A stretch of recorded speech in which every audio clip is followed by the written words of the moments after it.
How to use my eyes only on Snapchat. If you want to use my eyes only snap if you want to use my eyes only on Snapchat, which is a feature that allows you to store photos and videos privately within the app, protected by a passcode. First of all, you have to launch your Snapchat app on your mobile device. After that, you have to just go for the photos icon. So first of all, you have to launch your Snapchat. Once you have launched your Snapchat, you have to go for the gallery icon. And here you can see the my eyes only. Go for that and click on the setup option.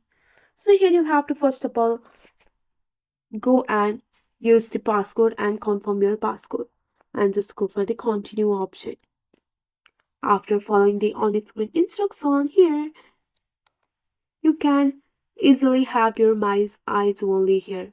And if you want to remove these videos or photos to my eyes only, just go and navigate to the three dot, and here you have to just go and navigate to the three dot and go for the hide snap my eyes only, go for the move option.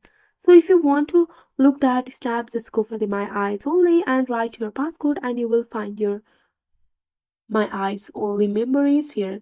So this way you can easily use the my eyes only on Snapchat to secure your videos or photos to keep it on private. That's it for today. If you like this video, please hit that like button and subscribe for more. I will see you in the next one. Thank you.